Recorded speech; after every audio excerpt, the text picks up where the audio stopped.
What's up? I hate starting videos like that, but hi, my name is Toby. I'm the one behind this YouTube channel. I've been playing as Ebende and making videos that just about like me playing games and stuff.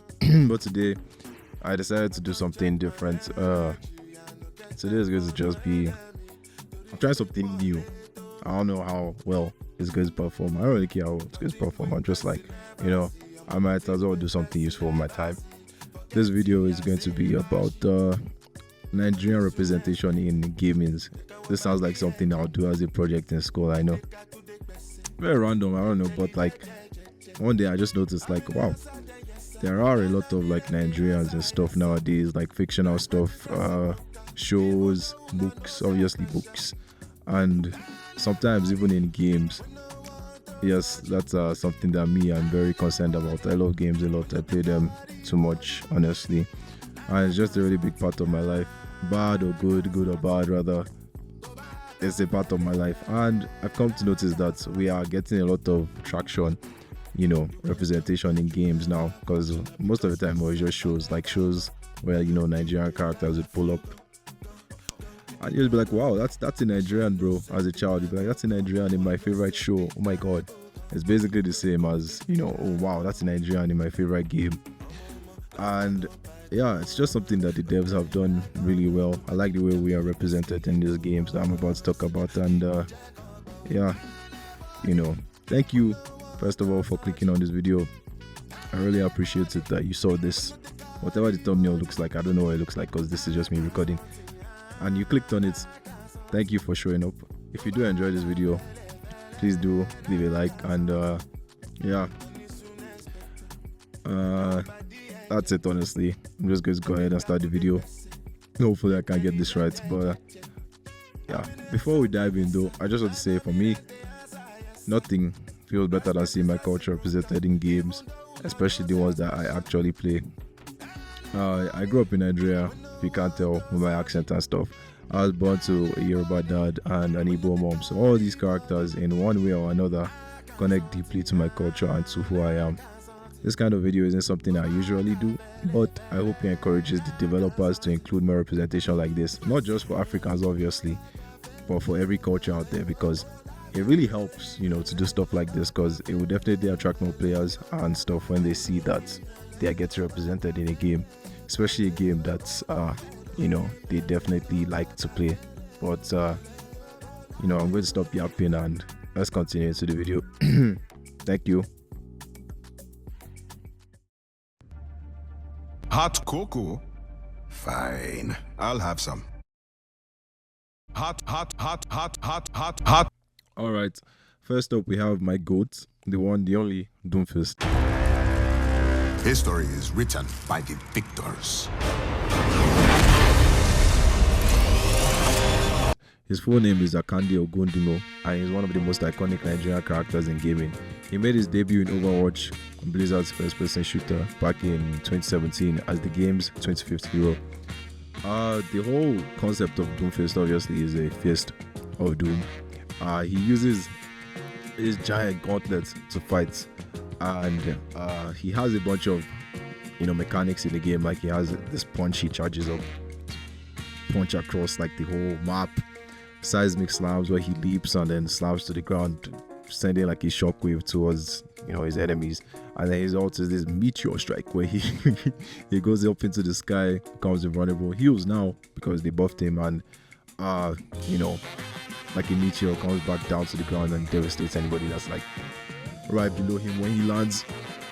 What's really interesting about Doomfist though is that he was actually never meant to exist like an actual game. He wasn't meant to be like an actual character in the game initially, like in the beginning of the game. He was just used like in a teaser. It was just like a gauntlet, like in a museum, a small Easter egg.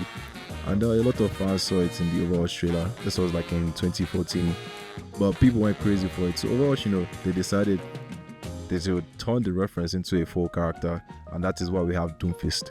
Doomfist was given lore obviously because in the cinematic, I'm pretty sure it was like in the there's also a Nigerian map in Overwatch, by the way. It's like Numbani, but Nigeria doesn't necessarily look like that right now.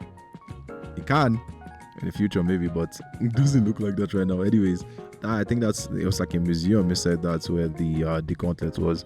So now there's law obviously for Doomfist, and seeing as the gauntlet was in Nigeria, I guess that's why he's a Nigerian character. But he was born in Oyo, Nigeria, like a place called Oyo in Nigeria, into a family that ran a prosthetics technology company.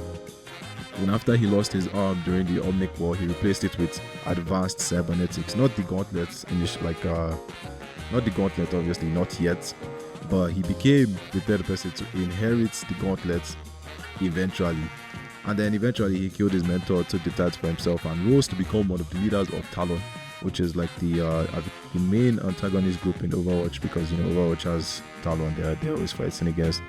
Doomfist was voiced by Sar Ngaja, who brought a powerful West African accent to the role. Some of his skins, not Sar, but some of Doomfist's skins even honor the Yoruba culture, because Doomfist is Yoruba, I forgot to mention. Like the name Akande Ogundimo is Yoruba. Some of his skins honor the Yoruba culture, drawing inspiration from the Orisha gods and African ceremonial mask traditions. So yeah, honestly, I think Doomfist is like my number one in this list. I started off with the banger obviously, but I like the way he represents Nigeria in Overwatch. Overwatch is one of my favorite games as well. I've been playing since 2021. Doomfist is a really good character in that game. I don't really play him, but honestly, he's a really well done character. He's balanced, more or less, and good voice acting, good lore, good everything. So he's definitely up there on my list, and I like the way the devs went about Overwatch. He's really well done. Thank you. My friend, the world doesn't understand visionaries like us. I respect what you are trying to accomplish. You fight for your kind. It's noble and doomed to fail. But with Talon's help, that can change. You have my attention.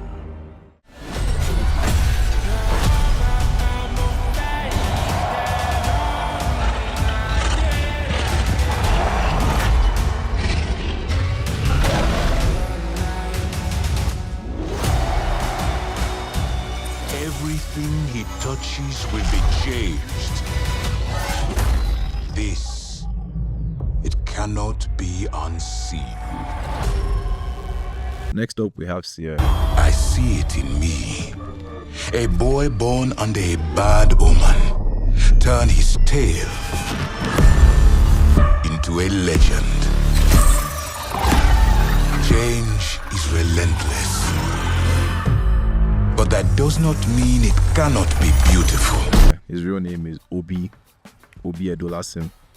He's a Nigerian character, Nigerian Igbo character in the game Apex Legends. He was introduced in season 10 of Apex Legends as a new legend. He's voiced by Ike Amadi, an actor who delivers English and Igbo lines for Seer. Seer is a cool character, definitely an interesting take for the Igbo culture of Nigeria. His name is Obi, obviously. He has this moth, lights, heartbeats, kind of dancey vibe going for him, and it's like, I like the way they did it, honestly. It's really nice, a very nice take on the Igbo culture, of the future and stuff. He's from a planet called Boreas. Boreas, a very fictional place in the Apex Legends lore. His whole planet draws very heavy on inspiration from Nigerian culture, especially Nigerian architectural patterns and the way their names, obviously. His name is literally Obi. This makes Seer more than just a character. He embodies a blend of Nigerian heritage and futuristic gaming. For me, I played Seer a lot when he came out back in 2021, because I know I was still back in Nigeria. I'm schooling abroad right now. I was still back in Nigeria when Seer came out. I played him a lot when he came out. He was broken. For those of us who play Apex, because not everybody that's watching this might be a gamer, but Seer was broken when he came out. He basically had wall hacks, he had a flashbang, and it did damage through walls. Yes, I forget to ask. add that it does damage. It did damage through walls. It was just 10 damage, but still, you could get knocks a lot of the time because if you fry somebody, they go behind the wall, boom, they're knocks if you use that on them. So I played him a lot. It was really fun, very strong, and I enjoyed him. Honestly, I enjoyed playing him. I hated playing into him, but they nerfed him now. He's balanced now and everything makes more sense. But he's in a good spot now, I think. I haven't played Apex since like earlier this year, but I enjoyed Seer. You know, he was a really good character, and I just like the fact that Apex thought of the fact of adding a Nigerian to their game, because I like Apex a lot. I played it a lot. Like, imagine my surprise. Like, look at it from my perspective. You know, you play Apex before Seer was ever released. You played Apex. You know, you like all the characters you're seeing there. And then one day a trailer releases about some black guy that looked like Michael Jackson with a hat. And you audition to the game and you're like, you're hearing everything, you're seeing the themes, you're like, this is giving very African vibe, you know. Who knows, he might be somewhere, he's definitely from Africa, but you can't tell like if he's Nigerian or anything. And then you find out like when you start playing the game and seeing more stuff about him, like, oh yeah, this guy's Nigerian, he's just like you. You know, how would you feel? Like, that made me happy, you know. And he was a really good character, really well done. And you know, a lot of love was definitely put into his design and it came out well. And this is just me, you know, appreciating the fact that we have been represented in things like that, in this like things I love, you know, games. And yeah. The messenger arrived here at the Ogun River, my home. I will not abandon those in need. The waters are patient and cleansing. My allies will know the strength of the tides, and our enemies will fear the flood. Okay, the video is getting really long, so this is the last one. Obviously, this was going to be the last one, but I'm going to keep this one pretty short. Not because, you know, she's a significant or anything, but I don't really play Smite.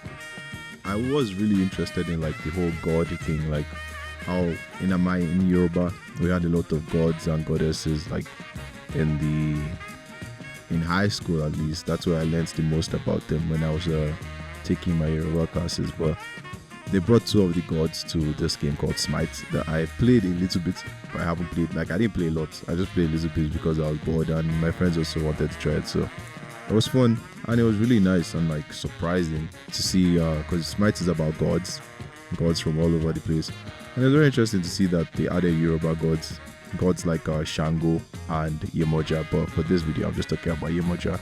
So yeah, finally we have Yemoja, the Yoruba goddess of rivers. She is just a folklore kind of thing. I don't know if she actually exists. I doubt it. I don't believe she actually exists, but like, it's good, you know, fictional stuff and all that. She is seen as the goddess of rivers, motherhood, and all living things. She watches over her children, and I was taught about how her waters brought life. She helped one particular god, I think Shango, to bring life with her water, and she also protects those who honor her. In Smite, she's imagined as a guardian. She looks really good in Smite. I like her design. She's a support actually. She shields her allies and she heals, I believe. So basically represents the whole thing about water in the game, which is really good, you know, really accurate. It's just nice seeing Yoruba mythology represented with such respect, especially when it's something that connects you know, deeply with me. And I just like the character. I wish she was in a game I played a lot more, but it did at least have me intrigued to play the game, you know, when I saw that she was there. So that actually works. You see that it actually works, you know, having, you know, representing different cultures. It's just a good way to teach people about like stuff they don't know about, like other characters and stuff. But Yemoja was fun. She looks nice. I would give Smite another try, but it was fun, but it's not something I'd invest my time in. But yeah, that's anyways, thank you for watching. I don't usually make these. I don't know what inspired me to make this video, but if you did enjoy it, please leave a like. I'm not going to ask you to subscribe because I don't make videos like this all the time, so don't be expecting stuff like this all the time. Most of the time I just make like gaming videos. But thank you for watching regardless. Please leave a like if you enjoyed, and yeah, just thank you very much, bro.